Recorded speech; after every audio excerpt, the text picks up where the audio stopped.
Good evening, my dear colleagues. Welcome to another INGET Zoom series talk. Today, our guest is Dr. Melike Ünal Gezer, who is a faculty member at TED University's English Language Education program. Melike Hocam received her BA at Çukurova University, MA at California State University, and PhD at Texas A&M University. Her research and teaching interests cover bilingual literacy development, early English education, and metalinguistic processes impacting early literacy development. The title of her talk is From Theory to Practice: Ways to Enrich Early Literacy Development of Young Language Learners. Thank you, dear Melike Hocam, for being with us, and welcome again. The screen is all yours. Thank you so much, Aydan Hocam, for your kind invitation. It's a pleasure to be with you tonight. When I received the offer from Hocam, I just thought of, different ideas came through my mind, and I was like, what should I talk about? Which type of sort of audience should I try to embrace more, the practitioners or the research-oriented folks? And I decided to be somewhere in between. So as you know, my title tonight implies, I'll be talking about the theoretical aspects and also touch upon some practitioner-oriented tasks, activities that could be embedded to the classrooms. And overall, the goal is to tap into early literacy development of young language learners. It's a topic that I'm really passionate about. I try to direct my attention as a researcher to this direction. And I also am interested in teaching this matter because I'm also a teacher educator in my program. So I would like to, if I can... So here's an overview, but I'm going to, move very quickly on this one. So I'm going to start off with by highlighting the general picture, by directing our attention to the general picture in Turkey through PISA. And then I will be highlighting the effective literacy instruction according to National Reading Panel. And then I'll be enlisting the domains of early literacy indicators and highlight the importance of early literacy skills and teaching this matter. And then I will narrow our scope down to phonological and phonemic awareness and phonics instruction in relation to that.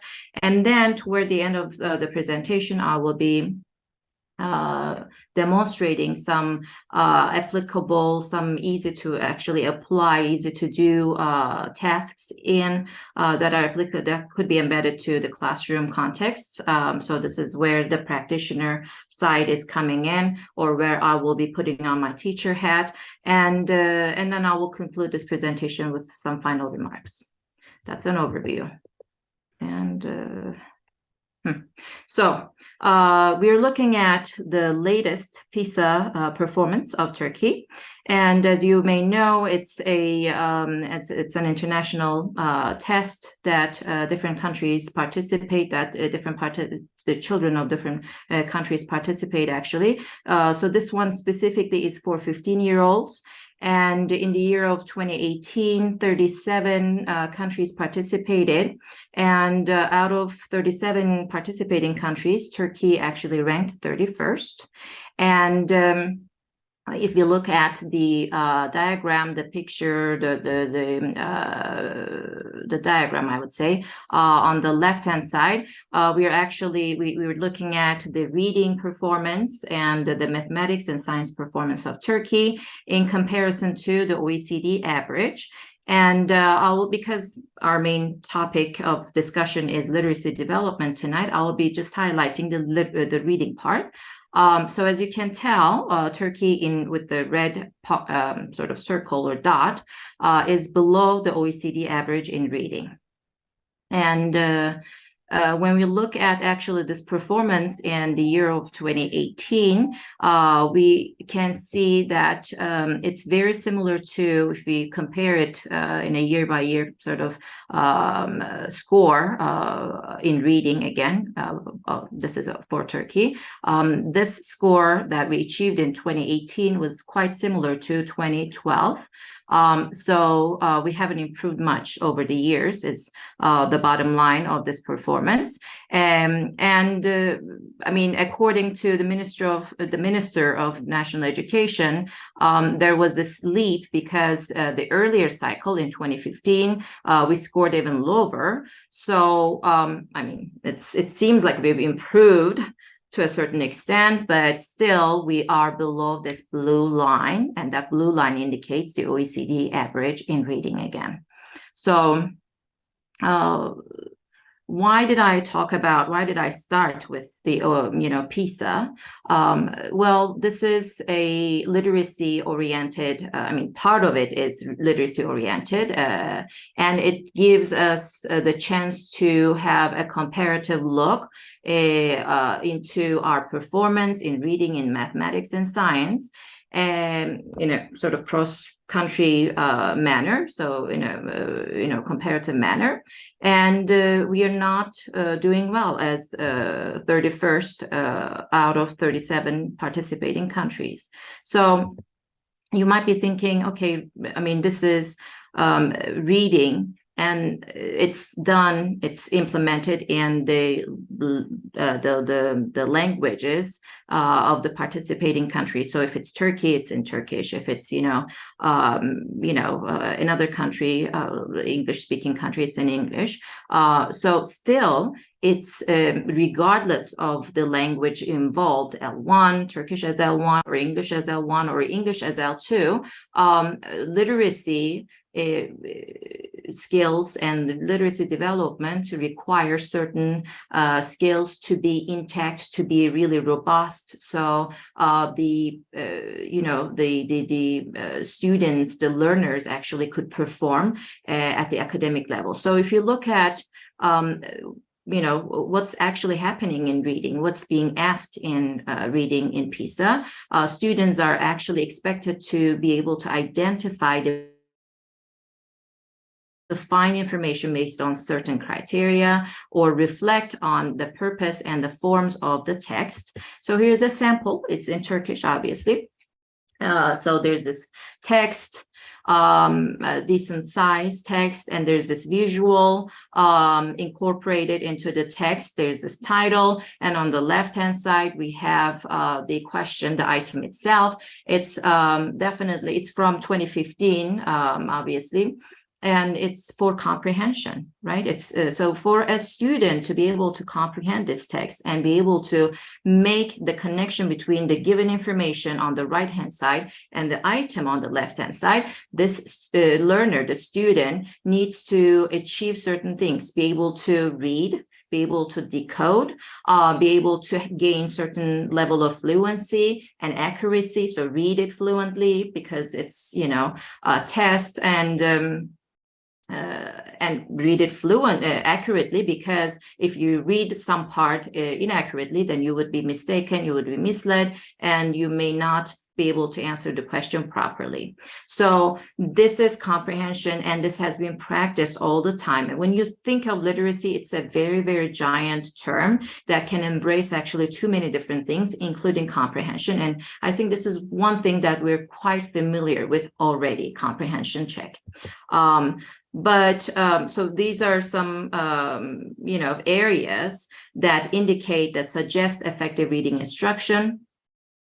So comprehension is there, obviously. For comprehension to take place, to be intact, the learner needs to have certain level of vocabulary knowledge. If, again, this can be this can be thought of in different ways, like Turkish as first language or English as first language. So an English-speaking child processing a text in English also goes through the same, more or less the same processes, just like a Turkish-speaking child or learner goes through the processes as he or she processes a text in Turkish. And in the same manner, when you think of this picture or this sort of schema, so a Turkish-speaking learner processing text in English in another language, in a target language. So you still have to have a certain grasp of meaning, make sense out of the text given. And for that to take place, to happen, you have to know certain words, and you have to process this text fluently and accurately. And for all of these to take place, actually the learners need to have a good grasp of decoding. And that would be the main highlight of this presentation tonight. So having a good grasp of sound to letter and letter to sound correspondences, and phonics instruction, which is the instructional design that highlights actually these correspondences between letters to sounds and sounds to letters.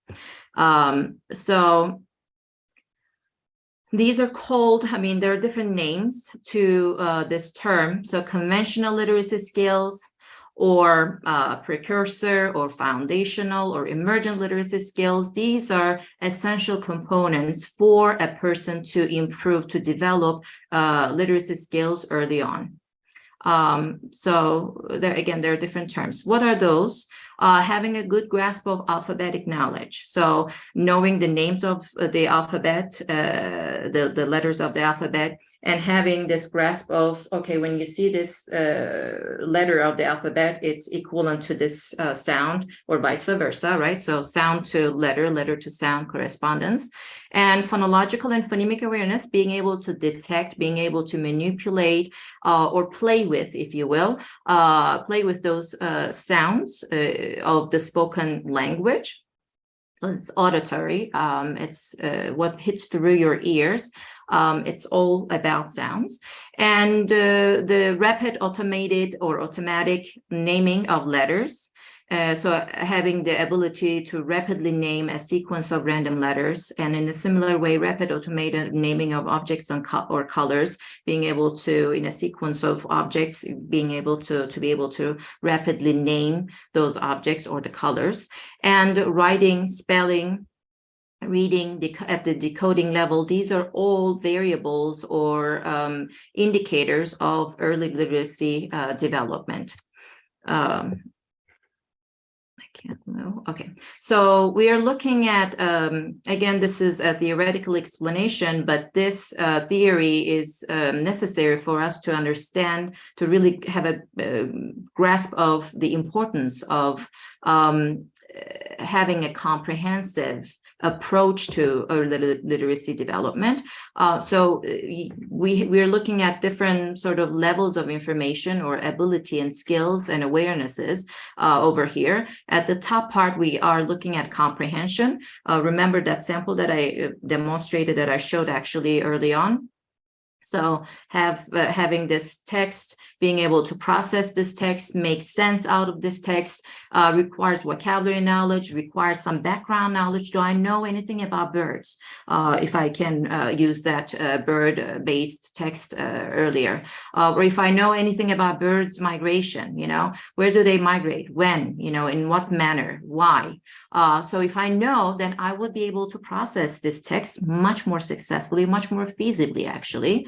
And if not, I may have some blocks along the way, or some obstacles along the way. So knowing the language structure, the grammar, having a good grasp of syntax, good grasp of semantics, meaning.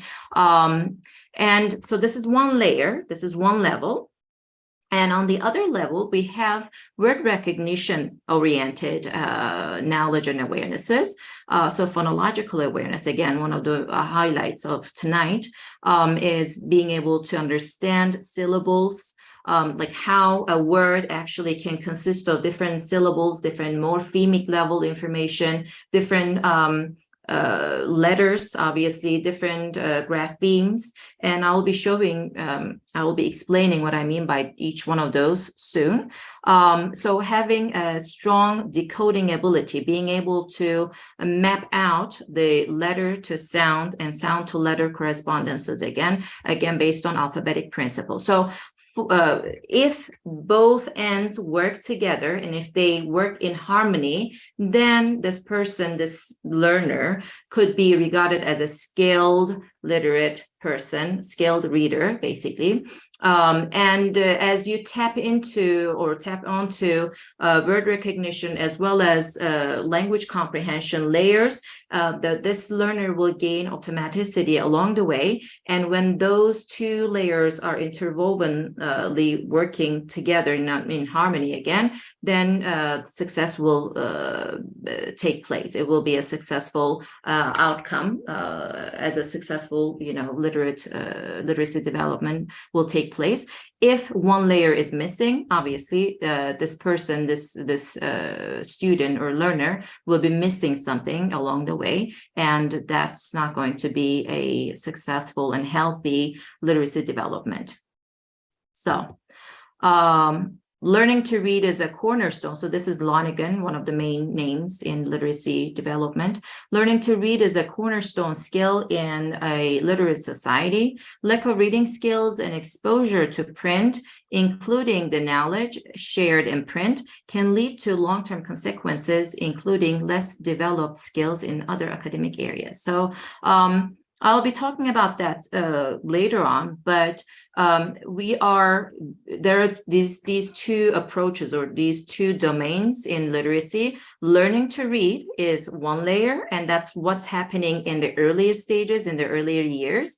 And then we're going to switch the game to reading to learn. Right? So it's like academically oriented reading. So you are reading a text, you're processing a text to be informed of a matter, a subject. So the game is shifting. And for a person to be able to process a text successfully in an academic manner, this person should have a strong enough decoding skills, strong enough vocabulary knowledge, strong enough processing abilities early on.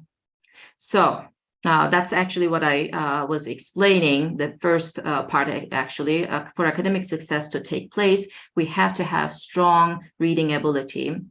And that requires certain layers of information, certain layers of awarenesses. And to become skilled in literacy practices, novice readers can utilize sound spelling relationships, which can improve with an understanding of phonics. So phonics instruction is highlighted here, and that is systematic, that is, implicitly embedded, but regularly practiced. It's not like something here and there, or whenever possible, whenever needed, whenever there's free time or availability. It's not something like that. It should be done in a systematic manner and should be embedded to academic and literacy practices in the classroom.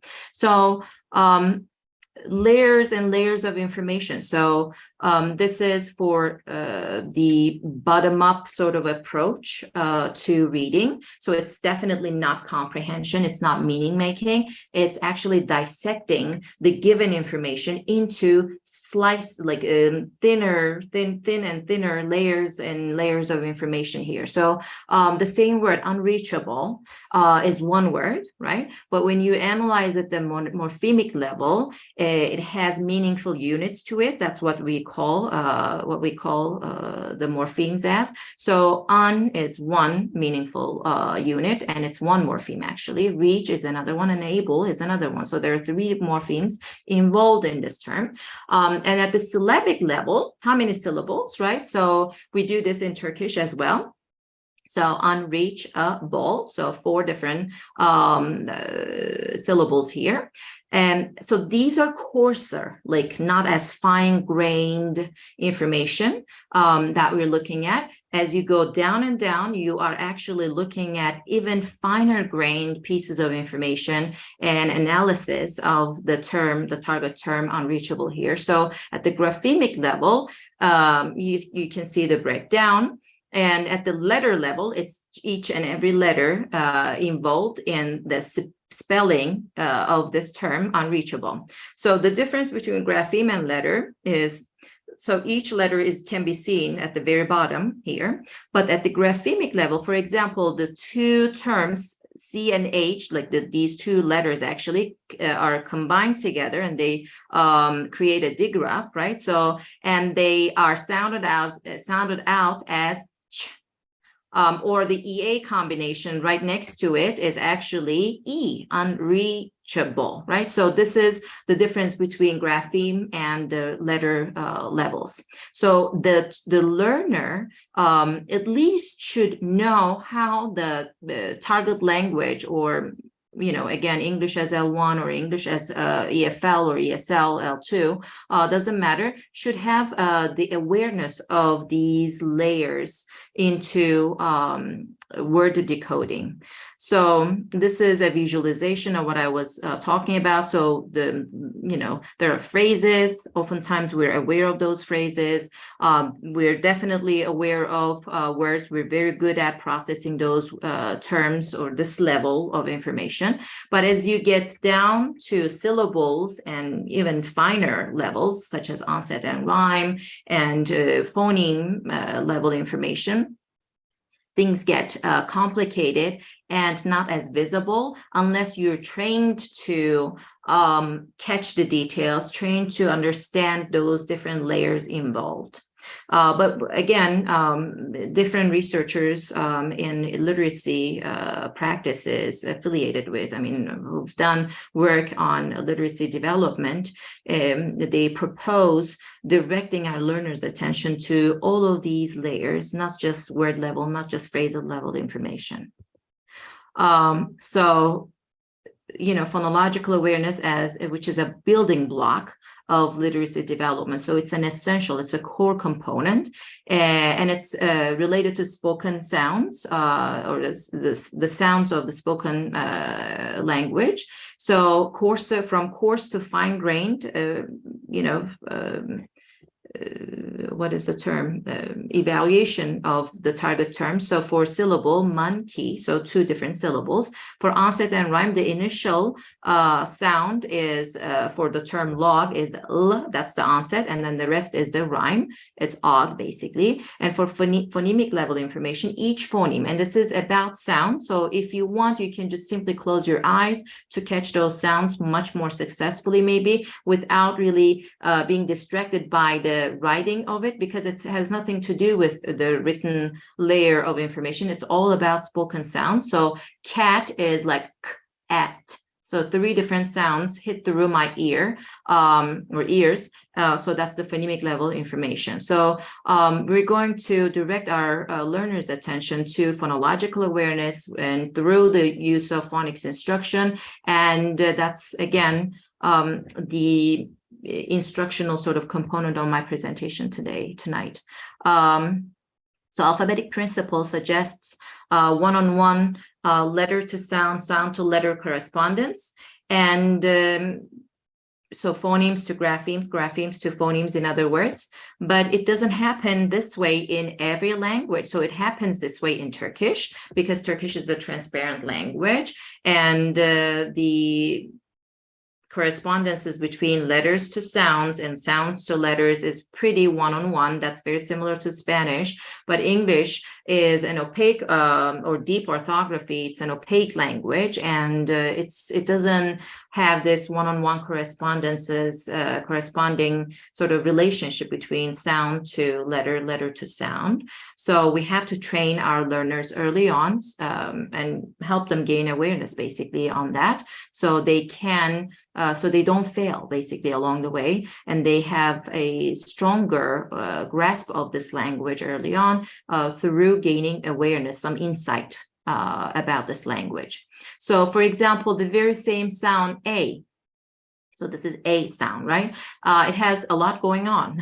How? So it's actually the bold parts of each and every term listed here. It has a sound. It includes A. Crayon is A. Snake, A. Break, alien, snail, 8, Sunday, straight, bouquet. So, but when you look at the way it's written out, the way it's spelled out, it's very different. So this is just an example to demonstrate not so predictable sound to letter correspondence of English language.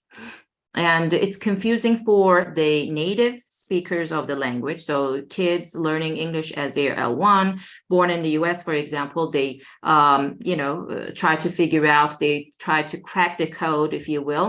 It should be this way for any other language learner, English language learner out there in the world, in the rest of the world.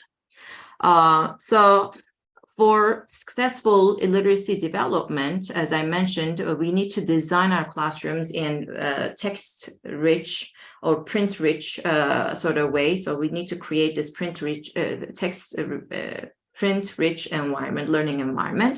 So lots and lots of linguistic inputs surrounding our young language learners. Lots and lots of use of storybooks. Integrating storybooks to our regular routine, and using this phonics instruction as an embedded part of the learning environments, which is implemented systematically and in a learner-friendly manner, considering the age profile that we're aiming at, young language learners.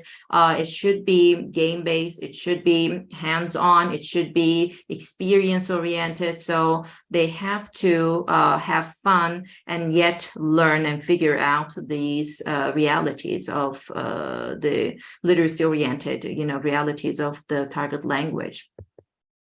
So there's this umbrella term called phonological awareness, right? And this term embraces so many different things, and believe it or not, this is just a piece of this even bigger picture of literacy. So I'm just touching upon a tiny bit of information, considering the time limitation that we have tonight. So under this big umbrella term called phonological awareness, we have words, different layers, different levels of information, such as words in sentences, syllables, onset and rhyme and alliteration. And on the other side of this umbrella figure, we have phonemic awareness, and it has types, different categories to it, actually, such as phoneme isolation, phoneme blending, phoneme segmentation, phoneme addition, deletion, and substitution.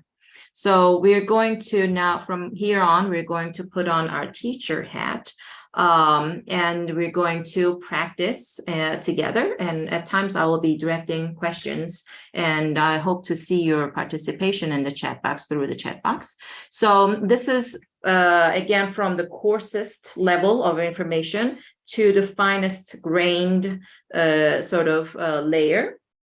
So catching the words in sentences is not that difficult, is not as demanding, I would say. So how many words do you hear in the sentence is the question to the audience. So you can play a game out of it. You can switch this into a game, basically, by saying hop each time, clap each time, snap each time you hear a term, you hear a word in this sentence. So John, snap, road, another one, another one, bus, to school.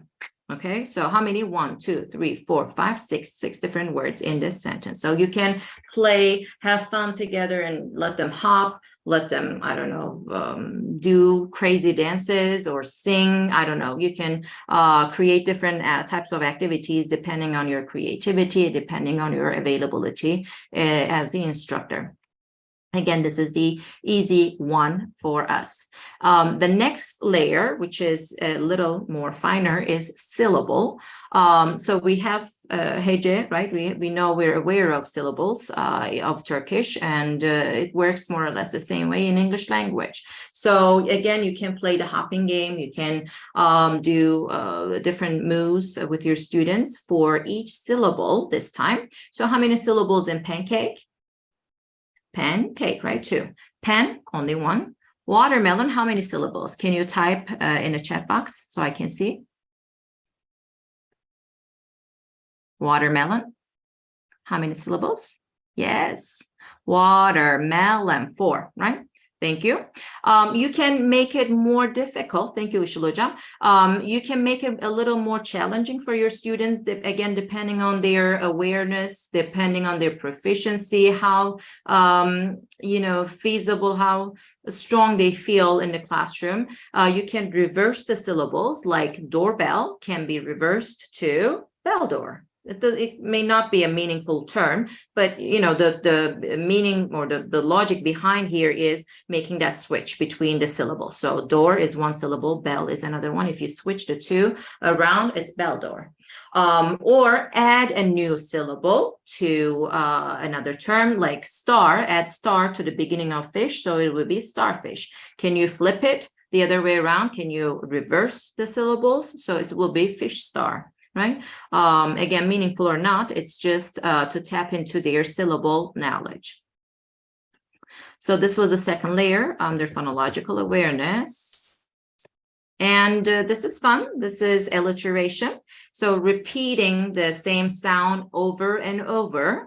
And it's really fun. Back in the couple of years ago, I think I came across people playing a game on social media, and the whole idea is alliteration here. And even the term, this one, Peter Piper one, was being played by different people. I remember that very clearly. So Peter Piper picked a peck of pickled peppers. So you tap into the sound p, p, p, p all the time. Or B on the first example. Do you know any other alliteration examples? Any other ones that you can maybe offer in your classrooms? Why don't you use the chat box? Yeah, the infamous one. It's a tongue twister for me. She sells seashells on the seashore. Okay, I got that one. But it's very challenging. Even the ones in Turkish, right? The ones that we have in Turkish, bir berber, right? That one, or many other ones can be played, because guess what? One thing that you do in one language actually would be useful, would be functional in the other language. So it's not like, oh, it's Turkish, it doesn't work. You don't say that, don't think that way.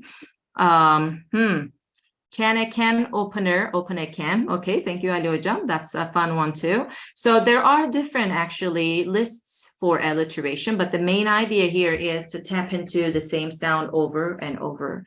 And that's the whole idea of alliteration. And that's another part of phonological awareness.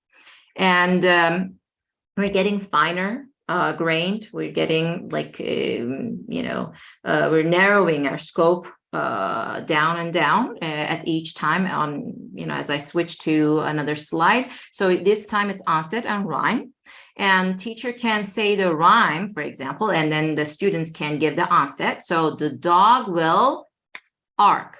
What is it? The dog will bark, right?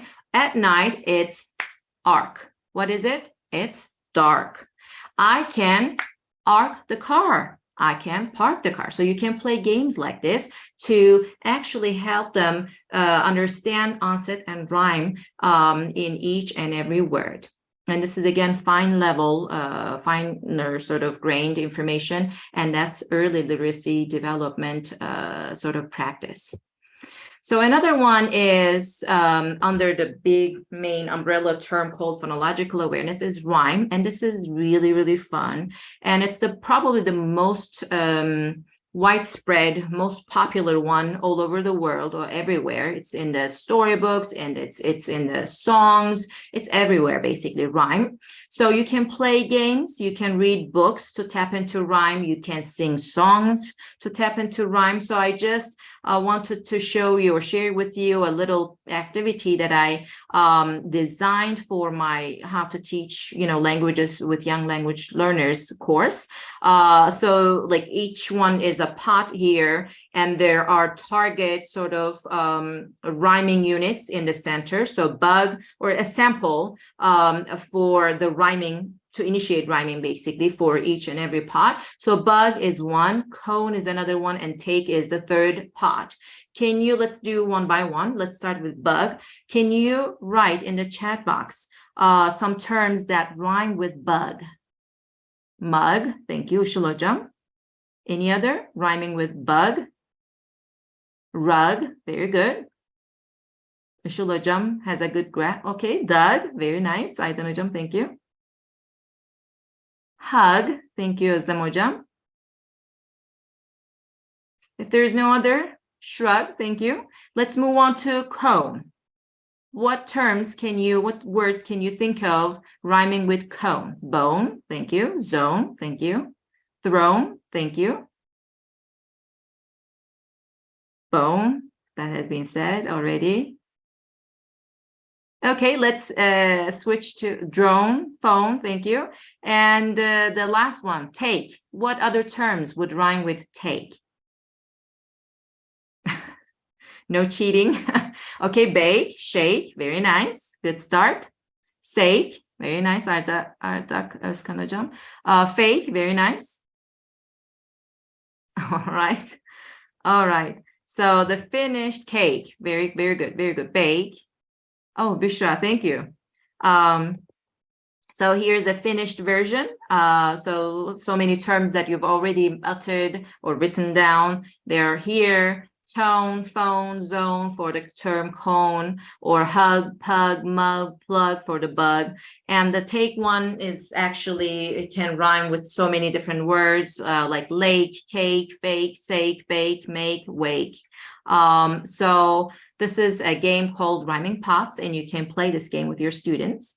And the surface is, it's durable material, so you can erase and write again and again. You can play it with different sort of sections if you teach multiple sections as a teacher. So this one side of the umbrella has been covered already.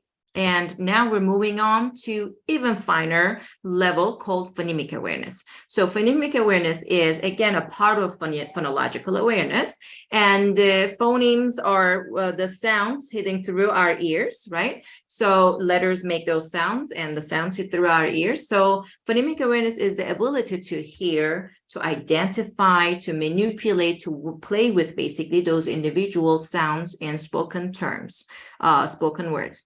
So phonemic awareness begins with spoken sounds and moves into written words. So it's first starts with the spoken sounds. So close your eyes type of instruction is what you should be given to your students, and then count the number of phonemes or tell me the initial phoneme. So we're going to move on to the types of phonemic awareness soon, but it's all about sounds first, and then you are going to slowly and surely direct your students' attention to the written layer. And this improves, phonemic awareness improves children's word reading and reading comprehension and their spelling performances. So it's all good for early literacy development. So again, types 2 phonemic awareness, as I mentioned, such as isolating phonemes, identifying, categorizing, blending, segmenting, deleting, adding, and substituting those phonemes in certain terms. And if you're ready, I'm going to demonstrate an example for each and every one of those categories here, starting with the isolation one. So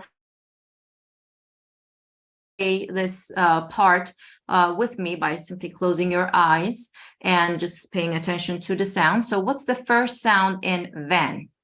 Van, it's V, right? I didn't hide the information. I mean, the answers are already given, but just, try to close your eyes. So this way you cannot see anything from the screen and just rely on your ears as you process the target terms. What's the last sound in desk? Desk. What's the last sound that hits through your ear? It's K, right? Desk. What's the second sound in spider? The first one is S. The second one is P, right? P. So it's isolation. You're isolating single individual spoken sounds in those terms given. Identification. So very similar to, isolation is like you're directing your focus on, and then you're taking it out sort of by focus to direct your focus. Identification is like to identify. It's more or less the same thing, I would say. So what sound, but the instruction is very specific here. What sound is the same in fix, fall, and fun? That's the initial sound, right? F sound. What's the same in hop, lip, and mop. This time it's the final phoneme. It's the last phoneme. It's p one, right? That's the common one across those three terms. So this way you help your students identify individual phonemes and the target terms. And maybe your language learners are not literate. I mean, this is, I think I maybe forgot to mention this piece of information. Yes, we're mainly aiming at primary level students, but those students can be pre-primary. And guess what? For that age group, reading and writing is not involved. They're not expected to even hold a pencil in that area, in that age. So then you basically do phonics instruction or phonological or phonemic awareness activities through the use of visual cues, such as the visual cues here listed here are fish, box, and ball. And the input here, the question here is which two start with the same sound? So fish, box, and ball. Box and ball, to me, start the same with the same initial sound, initial phoneme, but fish is a different one, right? So you circle out the box picture and the ball picture here. If your students are not literate yet, if they don't know, if they cannot process the written input, you can actually help them out with the visual cues. Or, the more layers of information, the better. So if they're literate, if they're primary level, you can provide the picture of the fish and have the written input fish and the box picture and the box in writing or written out, and then the picture of ball and ball in written input, so you can enhance their processing better. So this is another example for phoneme identification. And categorizing, phoneme categorizing is another one. So again, visually oriented sort of task over here. And it says circle the objects that begin with the letter B. So why don't you write down the terms that you caught in the visual, in the picture, or in this worksheet, I would say, that starts with B. Sound B.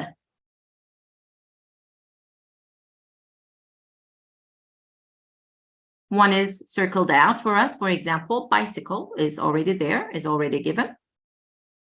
Any others that you were able to catch? Bed, very nice. Bed, very nice. Banana, good. Bottle.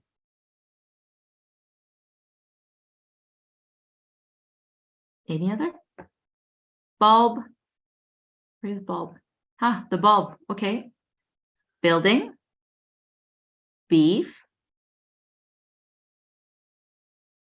Scissors doesn't work. Tent doesn't work, right? So there are some others. How about this one? The second picture on the first layer, on the first sort of line. Block, right? Block, very good, very good. So you were able to circle out the target terms with the initial sound B. So that's one other type of phonemic awareness activity. So you tap into phonemic awareness of your language learners through categorizing. And oops.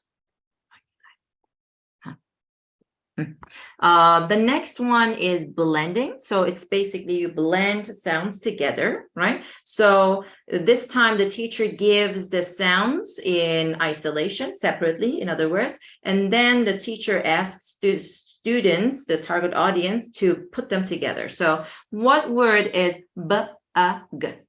Bag, right? Or put these sounds together to make a word. Up, flop. Smash, smash, street, right? Or street. So you just provide the sounds in isolation separately, and your students will hear and put them together. So it's challenging. It's not as easy as categorizing or maybe finding the initial or the final sound. And this is the segmentation, phonemic segmentation. So how many sounds in fan?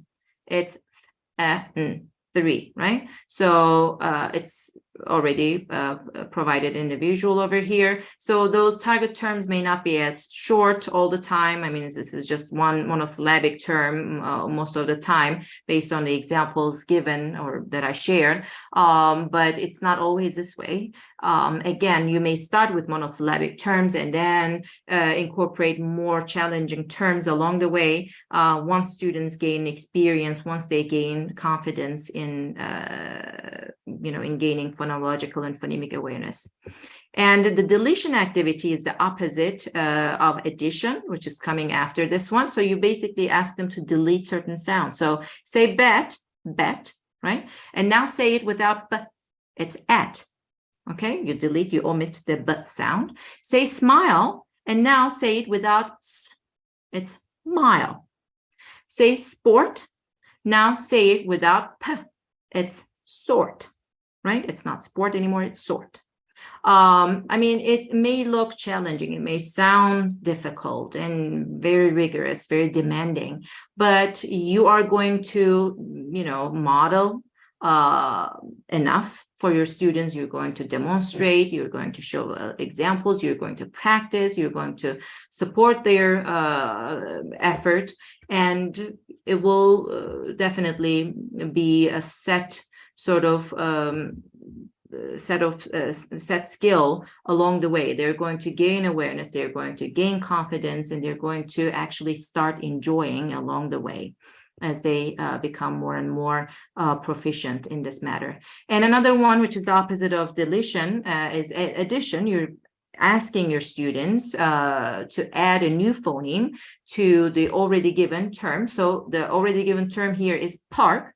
So it says add s to the beginning of park. It's spark, right? If the s, the s sound, is added at the end, it's parks, right? So add t to the end of pass, it's passed. I try to, again, incorporate meaningful terms, but sometimes it may create some not so meaningful terms. So the t at the beginning is like to pass. It's doable, but is it meaningful? Not really.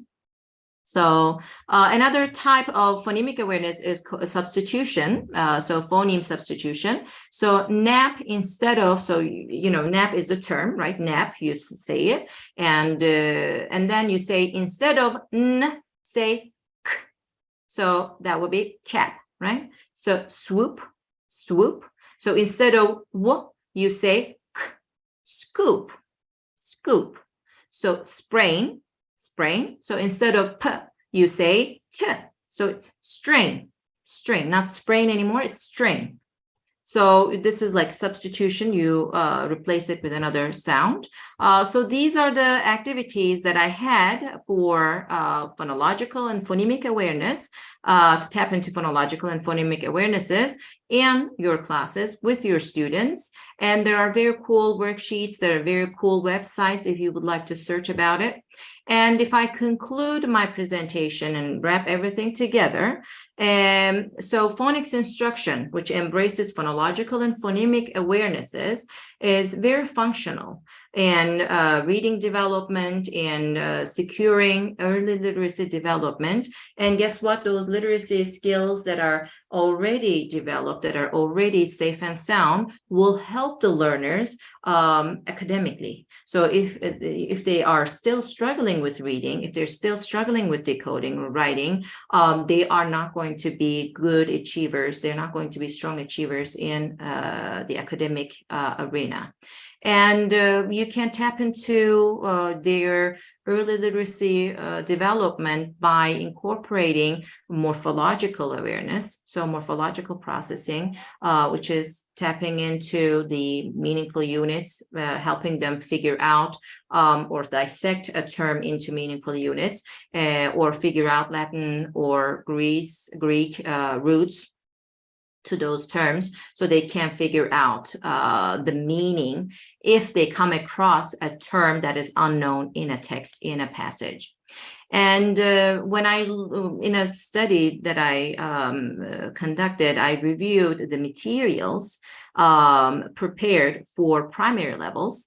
And in this analysis, I looked at the literacy development indicators. And, having reviewed those materials, those textbooks, course books prepared specifically for grades, for primary grade levels, there's no systematic and acquisitional sound practice of emergent literacy skills. That's the picture that I came across. And yes, there are activities here and there, but it's not as systematic, and it's not acquisitionally supported. So that's the finding. So that's another thing that I wanted to share with you to support, to again highlight the importance of phonics instruction and phonological awareness activities early on. So a good balance between inside and out and outside and in, so bottom up and top down sort of processes. So at one end we have meaning making, at the other end we have decoding and more like analytic approach to language. So these two should be balanced out in the early literacy classes for learners to gain literacy. I can't switch. So meaning focused, meaning oriented, so comprehension check, tapping into prior information or background knowledge is one layer that definitely should be there. And it's there already. I think it's safe, but the second item, the second thing on the list, on our to-do list, is the missing component in this picture, as far as my opinion is concerned. So code-focused, again, this analytic approach to language learning is the missing component and should be highlighted. It should be incorporated, embedded to the classrooms through phonological awareness activities, through letter knowledge, or through practicing phonemic awareness, alliteration and rhyme awareness activities and activities of this sort. And these are not that difficult, actually. They can be practiced through storybook integration. They can be practiced based on songs, games. If the teacher wants to highlight, that's not that difficult. And here's a list of my references that I used in this presentation. And here is my contact information if you would like to, ask any questions or, communicate with me, contact me for any reason. And thank you for your attention. I guess the platform is open for your comments, questions now. Thank you very much, Hocam. It was really fun to listen to you, and we have learned a lot from your presentation. However, coming from a linguistics background, I just wanted to make sure that our participants do not get confused with the terminology used in this presentation. Now, in ELT, teachers have a tendency to use phonemes and phones or sounds synonymously. Sure. However, in linguistics, phonemes are at competence level. They are not actually realized in speech. So it is your knowledge level. When it is pronounced, when it is produced, it becomes a phone or an allophone. So if, for example, you say, which sound?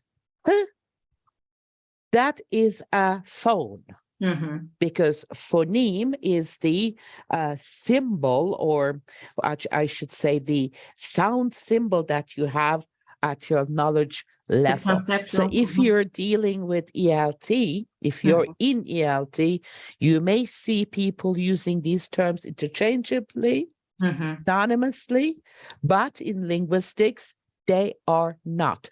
So I strongly encourage my colleagues to use the word sound rather than the word, yes, just to be on the safe side, rather than saying phoneme or allophone or phone.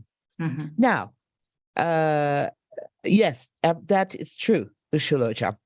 Oh my God, I remember my phonology classes, abstract representation in the mind. Yes. Hocam, Yes, hocam. can you please show us again the slide with your blending activity? Sure. Can we go back there? I have a question that I want to Blending. ask. Yes.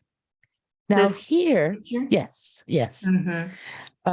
Here, this is a wonderful activity, by the way, and I love the idea of using clothespins. Again, this is from my classroom. Yeah, Yeah. it is a wonderful idea. By the way, if you're teaching vocabulary, you can also use this similar activity.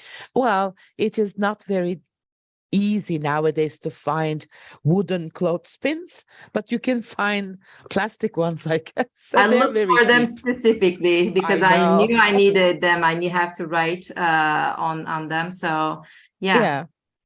Şimdi hocam, the question that I have here, Mhm. in a non-phonetic language like English, Mhm. when you say, put these sounds together to make a word, Mhm. what you're using is not the sounds, but the letters.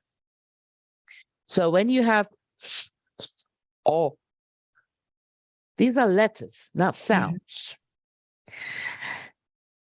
Are you going to use letters to represent sounds? Or are you planning to, well, in this one, for example, in Smash, you have a cluster at the end. Yes, true. Mhm. It's not the phonological representation of the sound, but it's like, again, letters. So But is it how you use it? Do you use clusters? Or do you use phonological alphabet, phonetic alphabet to represent them?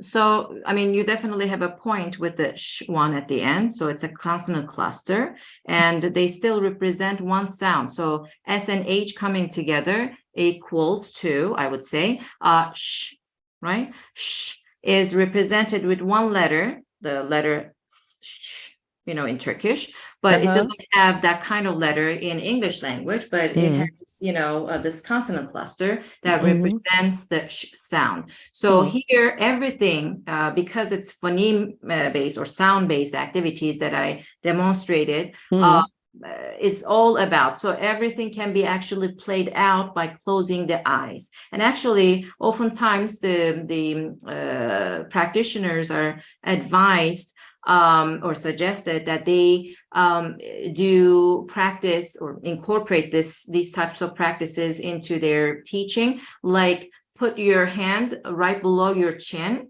because each time you make this sound, like as I'm speaking, actually, my chin hits my hand, the upper part side of my hand. So that's an indication of creating a sound.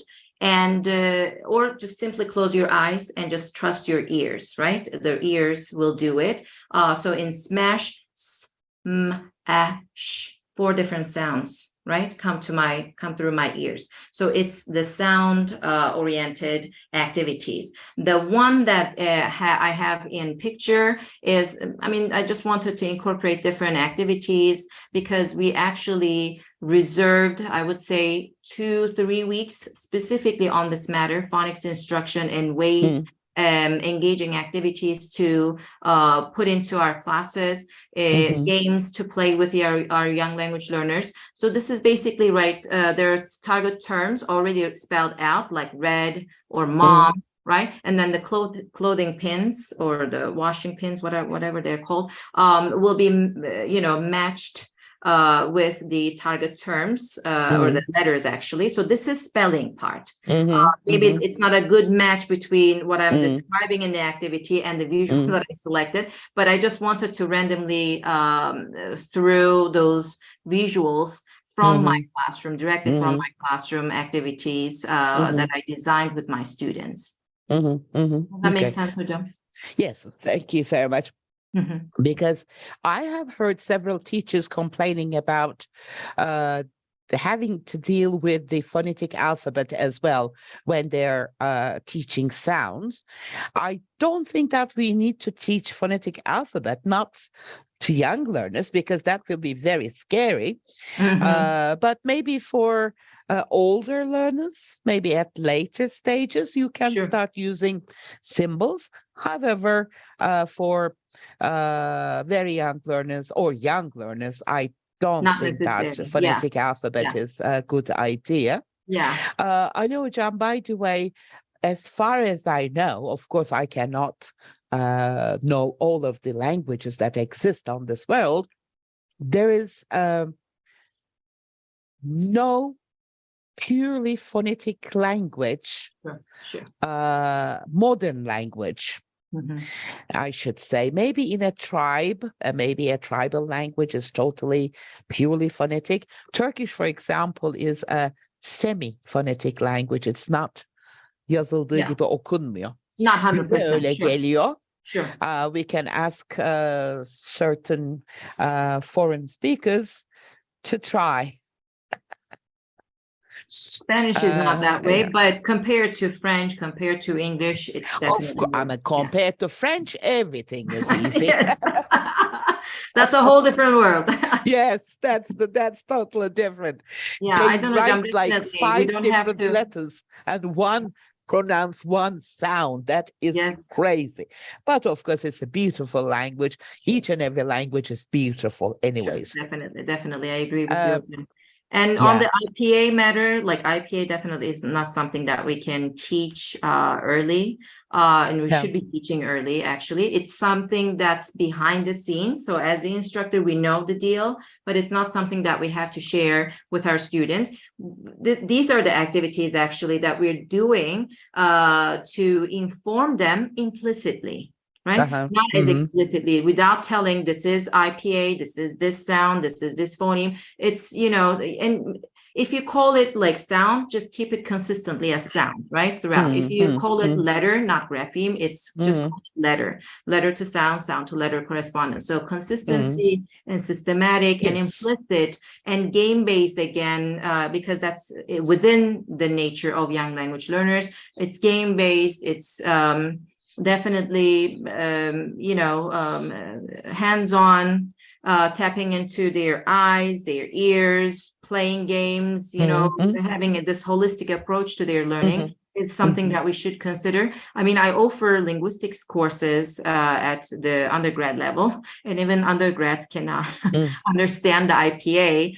We spend a good like 2-3 weeks just on phonology and phonetics, basically, and maybe even more than that. It has been a while that I haven't really offered that course, but it's something that even young adults cannot figure out. It's definitely a big no-no for young language learners. Yes. Melike Hocam, I keep asking questions because I'm giving some extra time to the participants to think of their own questions. Please, if you have any, either raise your hand or write your question in the chat box so that we can read from the chat box. Melike Hocam, another question. Okay, Çağla Hocam, I can see you. I will definitely give you the mic. Towards the end of your presentation, you have mentioned the importance of balanced instruction.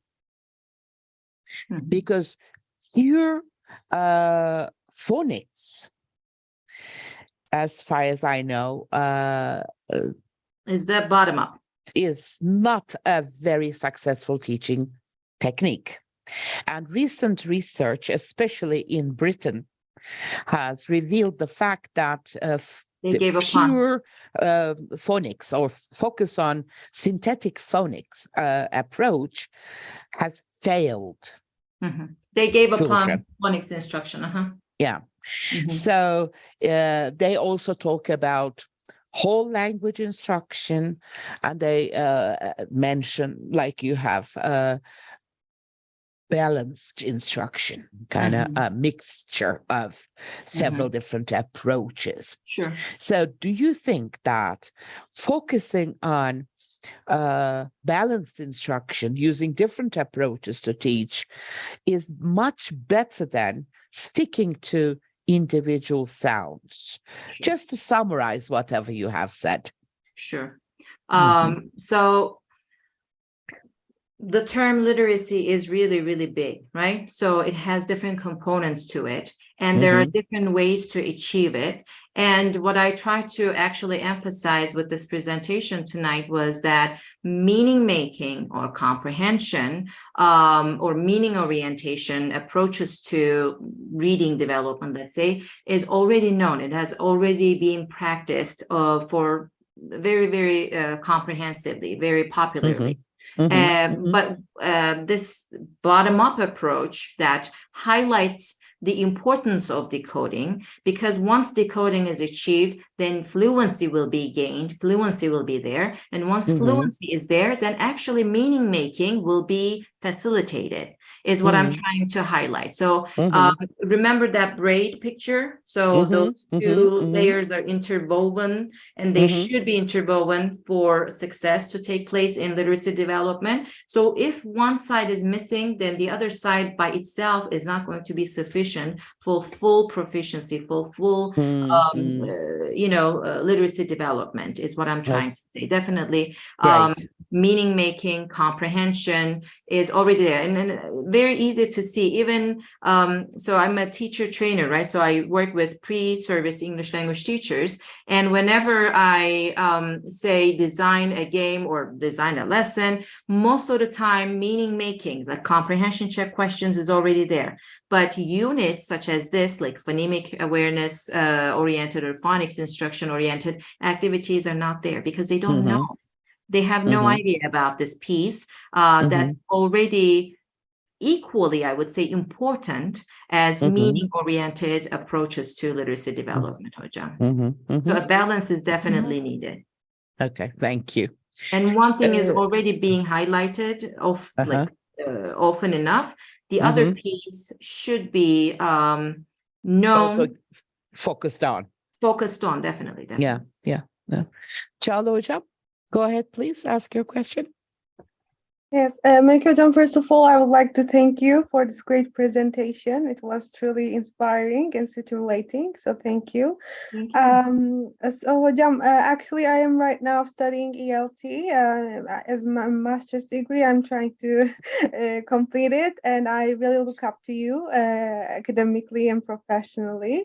And so I have actually a small question. Hocam, as a fresh new junior, I would say, teacher, I sometimes get a little bit confused on how to provide corrective feedback, I would say, in a classroom in terms of pronunciation mistakes. Because right now, English as a lingua franca is kind of getting bigger as an idea on a global scale, and it's like actually recognized more. Even the course books that publishing houses such as like Cambridge University Press, they tend to give more importance to variation, make their course contents more inclusive with for example, in the materials, we can see lots of learners speaking activities from non-natives, huh? Yes, actually, yes. And they are like they have different backgrounds, I would say, for example. So that's kind of I think that brings the question of as on the pronunciation level, what to correct, what not to correct. Sometimes I get confused, and actually another little question in this particular area would be how would I correct my learners without making them kind of anxious, because I'm not sure if it's a specific issue for Turkish learners, but they tend to get really anxious while they're speaking, And it's actually one of the most commonly researched areas, anxiety and motivation in Turkey. But like, Okay, I'm so actually, Çağla Hocam, you have actually two questions. The first one is one considering minute, the yes. fact that international pronunciation is also encouraged, when should I interfere? When should I correct?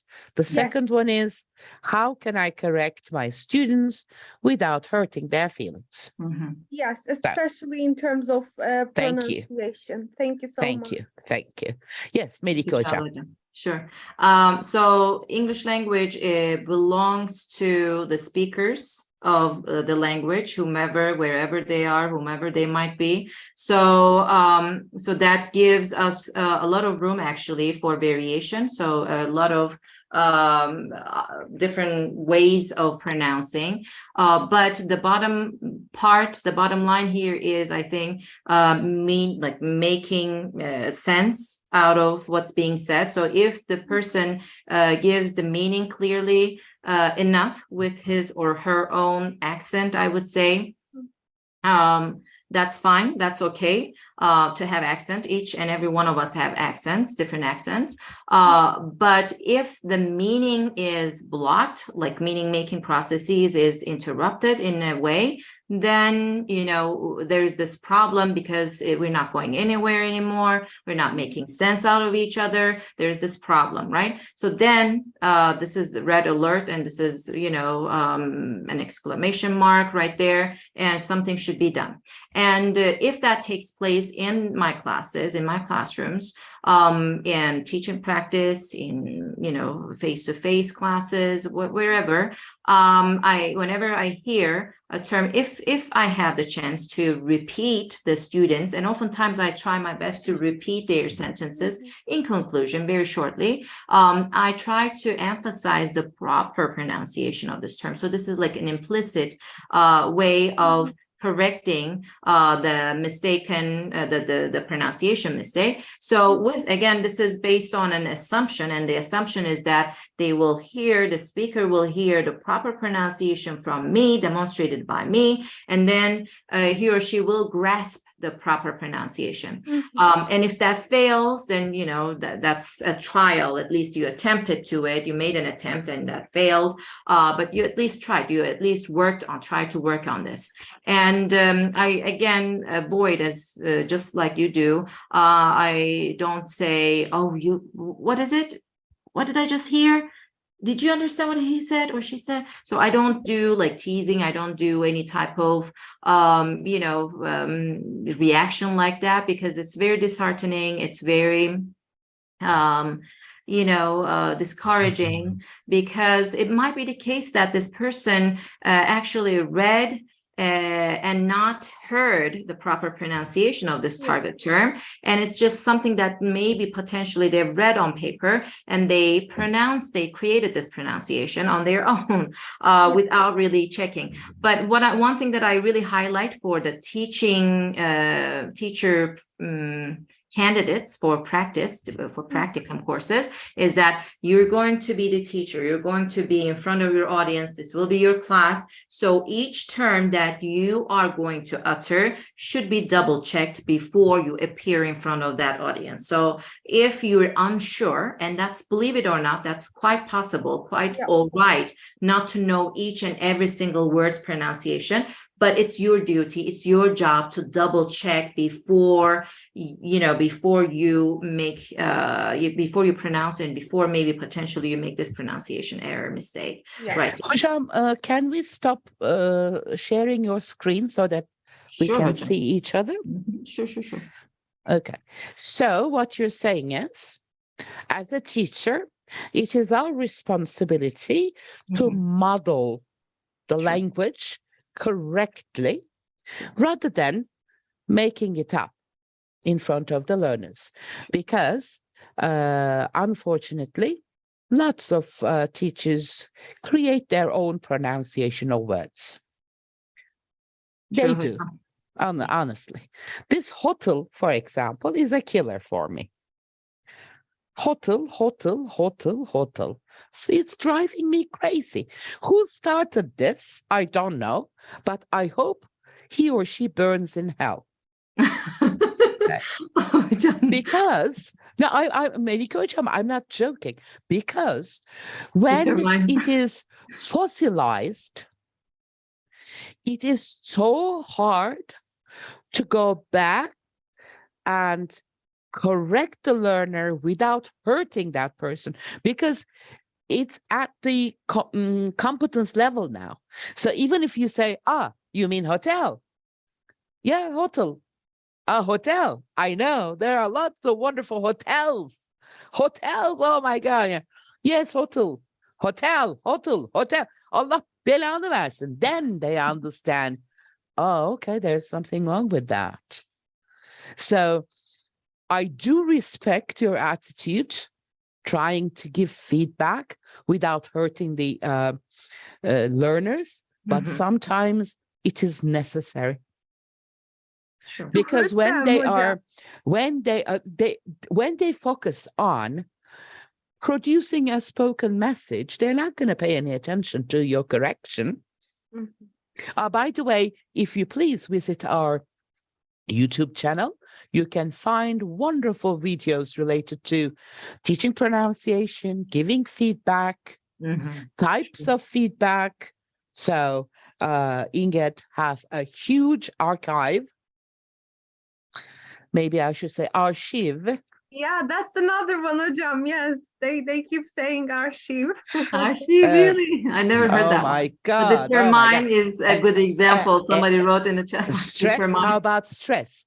Let the individual sounds go away. Stress is a killer. So it's even supposedly language instructors go like international. National. Okay. International. Yes, international. International. So then you need to say, excuse me.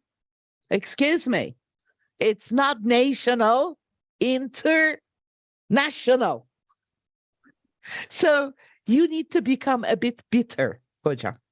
I'm sorry. I'm sorry. Actually, I mean, lots of teachers that I actually look up to are like kind of, like bittersweet. They have this, but like right now, as I'm just like starting out, I would say I'm kind of, confused on what to do, like in a bitter way, and what to do on a like. I sometimes have one-on-one conversation with the student. That may be less offensive. Not as offensive. That's also another technique or another way. Well, Hocam, Melike Hocam, then you would miss the chance of indirectly correcting the others. If it's a one-on-one correction, then the others will not hear it. So, maybe you can stop it there. Oh, okay. Let's pronounce that word altogether again and become very traditional and go like parrot-like repetition. Repeat after me kind of thing. Although I hate traditional techniques, this one sometimes becomes inevitable. Inevitable, like it works like magic. You cannot just leave it behind. Okay, repeat after me. Hopa! Such a basic term. Flower. Everyone, even language teachers go like floor. Gözünü yediğim. Bir kere check it. Yeah, I always say, check it. Yeah. Bir dictionary. You have one. Check it. Online dictionaries do a very nice job because they have they have their pronunciation as well incorporated. No, I listen, they are listen confident again. that they know the word perfectly well. Yes, hocam, they don't even confident. check it. You definitely Allah. Yeah, each and every word. This is not our language, okay? This is not our native language. So you cannot pretend that you are a native-like speaker.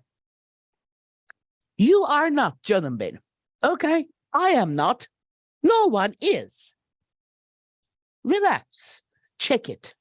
Okay. Mhm. Don't put on airs and go to the classroom saying, "Oh, floor, give me some floor. Some sugar. Wallah, I will give you the floor on your face." Okay. You know, that kind of thing. Whatever. Well, of course. Joking, of course. Aman, don't use any physical violence. Aman, aman, aman. Okay. So this is a wonderful point. Pronunciation correction. In fact, correction itself becomes very traumatic sometimes, but unfortunately, sometimes we need to be a little bit harsh. Correct. And Tough love. adamant about it. Mhm. Yeah. Otherwise, they are not going to change it. Mhm. And please visit our YouTube channel. Sure. And please watch the feedback related videos. They are Video. excellent. They're excellent. Okay, I will Uh, definitely. And Yeah. for the speakers, for the learners side, I say, use the avoidance tactic. If you don't know how to pronounce it properly, use another term that means more or less the same. So, Excellent. you don't have to mispronounce this term and make this silly mistake and be silly in front of your audience or your classmates, around your classmates. So that's one thing that you can suggest, that you can advise maybe your own learners, avoidance tactic. That works. Sıloca has written a wonderful idiom there. Sözlüğe karşı yiğitlik olmaz. Sure. I love it. Yes. So true. That's a great saying. Thank you, Shloja. Thank you very much. Okay. Any other questions or any other remarks? Otherwise, I guess it's high time we ended the session and had some rest. Huh? Okay. Melike Hocam, I don't know how to thank you. I do appreciate this wonderful presentation. And don't forget that you have mentioned maybe another session on bilingual education. Sure. So I will remind you of that promise.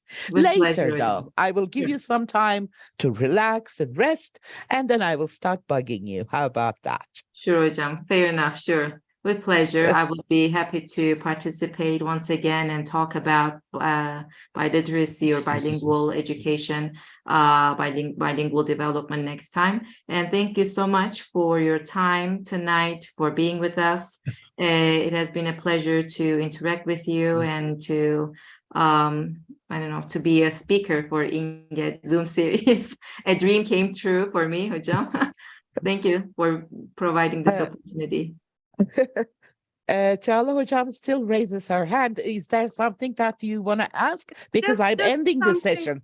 Yeah, I know. Just a tiny little last question.